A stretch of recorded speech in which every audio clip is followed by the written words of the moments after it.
Fala aí, galera do Foca no Vini Aulas. Tudo bem? Tudo tranquilo, pessoal? Seguinte, vamos hoje falar sobre barroco, não é? Pegando aí uma sequência de escolas literárias, é a segunda. Temos a primeira, o quinhentismo ou literatura informativa, que na verdade não foi uma escola literária, né? Eu sempre comento com vocês, foi mais um período mais um período histórico, na verdade, né? Mas enfim, essa aí seria então a segunda escola, o barroco. 1601 a 1768. Sempre falo brincando para os alunos que parece um aniversário Guanabara, né? Enfim. Mas vamos lá. Primeiro, né, por que desses motivos religiosos? Barroco tem tudo a ver com religião, certo? Sempre que falarem para você barroco, você tem que remeter, tem que fazer uma referência, uma comparação, uma analogia com a religião. Significado da palavra, como eu sempre gosto de fazer. Barroco, pensa-se que é um terreno de forma irregular ou uma pérola de forma irregular. Ou seja, tudo que é tosco, tudo que é mal acabado, remete ao barroco, tá? Bom, a propósito, sempre que eu dou essa minha aula de barroco, eu comento que o que eu vou falar aqui não é a minha opinião sobre religião, tá? Não é a minha opinião sobre a Igreja Católica. Estou trabalhando com dados históricos, beleza? Muito bem. O que acontece? Na Europa daquela época, a Igreja Católica passou por uma série de problemas, não é? Que tipo de problemas? Venda de indulgências, que era a venda do perdão divino. Então a pessoa pecava, errava, mas acertava ali um valor e era perdoada. Venda de objetos, aspas, sagrados, né, que na verdade não eram sagrados. Então, esse pedaço de madeira aqui é da cruz de Cristo e tal, enfim. O que venderam na época dava para fazer um Empire State Building de tamanho original com um King Kong ali em cima, né? Venda de terrenos no céu, venda de cargos eclesiásticos, ou seja, uma série de irregularidades, né, que havia na época na Igreja Católica, e isso, claro, que foi desanimando muitos fiéis. Bom, com esse desânimo, com essa apatia, houve a reforma protestante, certo? Que foi um racha, né, uma quebra ali na Igreja Católica. Pois bem, para a Igreja Católica daquela época, perder fiéis era sinônimo de perder dinheiro, perder poder, perder terras, perder influência. E a Igreja Católica, obviamente, não ia ficar de mãos atadas. O que a Igreja fez? A contra-reforma. Como é que ela fez isso? Por meio do Index, que era uma relação de livros proibidos, por meio do retorno ao Santo Ofício, que era a Santa Inquisição, e também por meio das artes. Não é? A arte tentando convencer o homem de que ele era um pecador, de que ele deveria voltar para a igreja ou queimar no fogo do inferno. Vinícius, mas isso que você falou é muito histórico, eu já sei, eu já estudei história, por que você está falando tudo isso? Porque tem tudo a ver com literatura. O que vai ser o barroco, então? Um movimento artístico, né? Não só dentro da literatura, um movimento artístico, como se fosse um braço da igreja para tentar recuperar esse fiel perdido. Beleza? Então isso tem que ficar bem claro, tá? Que o barroco tem tudo a ver com religião. Em muitas poesias barrocas, o que nós temos? Um eu lírico arrependido que pede perdão a Deus pelos seus pecados, ok? Tudo isso que eu falei eu vou registrando aqui no meu PowerPoint, tá? Todo esse contexto histórico de reforma, contra-reforma, está tudo aqui muito bem explicadinho, tá? Vou ficar lendo aqui, claro, não faz o menor sentido, né? Já resumi para vocês. A questão também é perceber o seguinte: o homem daquela época era um homem que estava conquistando mundos, né, digamos assim, estava conhecendo países, estava acumulando bens materiais. Então ele estava se sentindo uma força criadora, né, aquele homem. Só que ao mesmo tempo ele se questionava muito, né, de que vale todas essas conquistas materiais, todos os prazeres mundanos, se eu não sei qual vai ser o destino da minha alma. Né? Então era um homem que estava curtindo o mundão, digamos assim, mas também preocupado com a salvação da sua alma. Olha só que homem conflituoso, né? Que havia naquela época e que, dependendo da sua orientação religiosa, que existe até os dias de hoje, né? Eu vou ter um resuminho aqui, ó. Esse resumo é fantástico, tá? Para tudo que eu falei. Como conciliar fé e razão, céu e terra, pureza e pecado, Deus e o diabo, espírito e matéria, luz e trevas? O barroco é, portanto, a arte dos opostos, do dualismo, dos contrastes.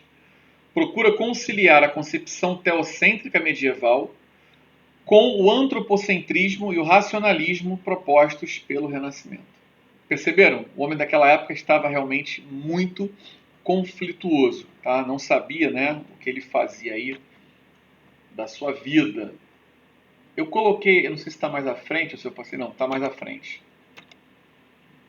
Ó, aqui. Olha só esse trechinho que eu botei com outra cor aí, que eu não sei qual é porque eu sou um pouco daltônico. O estilo barroco reflete a instabilidade pós-renascentista e expressa a angústia do homem, dividido entre a efemeridade do mundo material e a incerteza do mundo espiritual. O que é efemeridade? Efêmero é passageiro, transitório, pouco duradouro. Ou seja, o homem barroco sabia que o mundo material vai acabar, né? Isso aqui é uma casca, que vai apodrecer um dia, mas também não tinha certeza do mundo espiritual, né? O que vem depois da morte física. Aliás, ninguém tem. Certeza, ninguém tem o que vem depois da morte física, até hoje. Não temos certeza. Você pode ter sua fé, ok, ótimo. Certeza, prova, não se tem. Então o homem ficava em dúvida, né? O que eu faço? Agrada a Deus ou ao diabo? Né? E aí? O mundo material vai acabar. Tá, mas o que eu faço para aproveitar? E o que vem depois? Vou ser punido? Não vou? Caramba! Então todo esse conflito, claro que vai aparecer na literatura barroca, tá? Bom, vou colocando alguns tópicos aí para você compreender melhor o barroco. O Renascimento promove uma substituição aos ideais espirituais da Idade Média.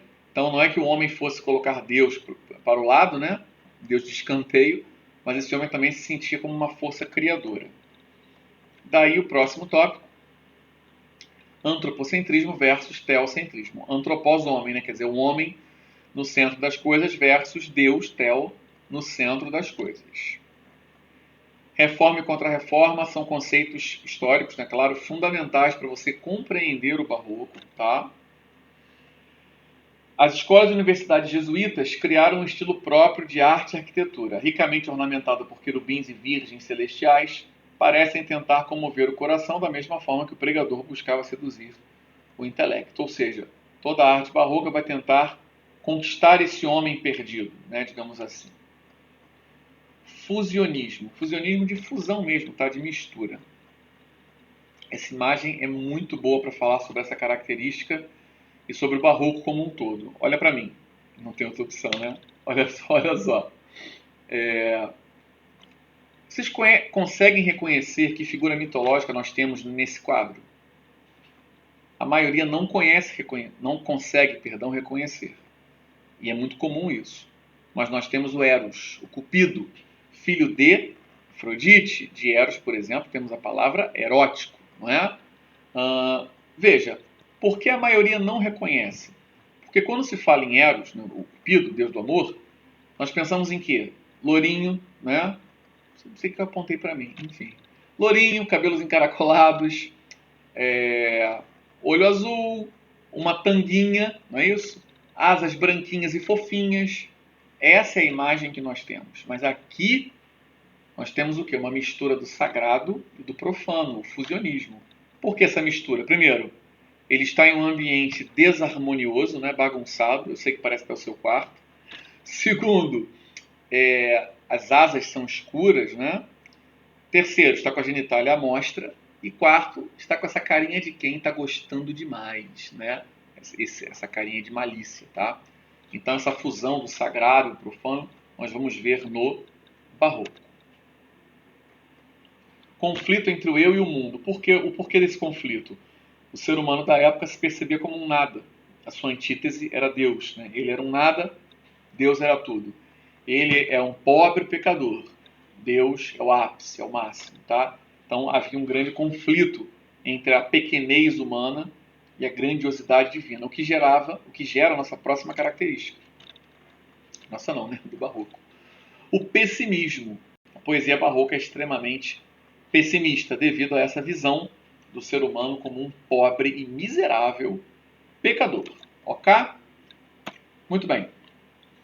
O homem da época também, senhores, tinha essa noção da brevidade da vida, ou seja, sabia que a vida era breve, que ela ia terminar logo. E eu fico pensando em relação a expectativa de vida, certo? Hoje em dia no Brasil, não sei, vou chutar aqui, não sei, tá? Honestamente, desculpem, não pesquisei. Mas sei lá, vamos botar uma expectativa aí de 70 anos, ou um pouco mais. Naquela época, pô, tô falando aí, né? Há um bom tempo, 1601, claro que não havia os avanços da medicina, da tecnologia. Então, uma pessoa com 40 anos já estava aí próximo da morte, eu creio. Né? Então, havia essa noção de brevidade da vida, o que vai acarretar a próxima característica. Carpe diem. Acompanhe comigo, tá? Carpe diem, a propósito, essa figura aí é Dionísio ou Baco, deus do vinho, das orgias e patrono do teatro. Veja, traduzindo literalmente, carpe diem é colher o dia. Vamos entender melhor. Colher o dia, aproveitar a vida, porque a vida é breve, certo? Quando chegarmos ao arcadismo, vou falar um pouquinho mais sobre. Essa característica, aliás, ela apareceu vinculada ao barroco em uma prova antiga da UFRJ, né, a Universidade Federal do Rio de Janeiro, e os alunos ficaram perdidos, tá? Não sabiam bem o que falar. Por quê? Porque normalmente falamos em Carpe Diem relacionado ao arcadismo e não ao barroco. Mas esse Carpe Diem aqui não é sair rolando nu na grama o dia inteiro, como era no arcadismo, tá? Linguagem rebuscada. Gente, o que é linguagem rebuscada? Uma linguagem que busca novamente, ou seja, uma linguagem complicada. Pensa comigo, se o homem barroco estava em conflito, estava em dúvidas, ele obviamente não vai trazer uma linguagem simples, concorda? A linguagem é o reflexo do homem, tá? Então o barroco era muito confuso como um todo e a linguagem vai demonstrar isso. Dentro do que eu falei, figuras de linguagem frequentes no barroco: hipérbatos, hipérboles, metáforas, antíteses e paradoxos. Veja, hipérbato é uma figura de linguagem que faz uma inversão da ordem direta. Aliás, o outro nome do hipérbato é inversão.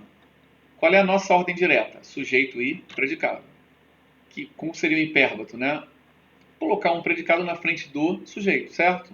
Ou sujeito, verbo, complemento. Quando eu inverto isso, eu faço um hipérbato.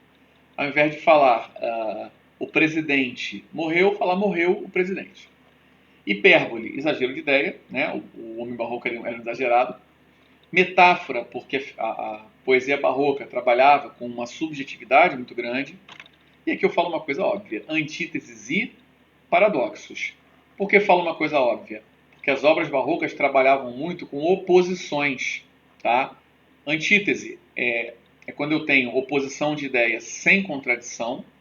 Paradoxo, oposição de ideia com contradição. Bom, eu tenho aula de figura de linguagem e eu explico melhor. Mas rapidinho aqui. Então, por exemplo, ontem choveu, hoje faz sol. Antítese, né? Ontem uma coisa, hoje outra. Ontem, hoje, sol, chuva. Oposição de ideia sem contradição.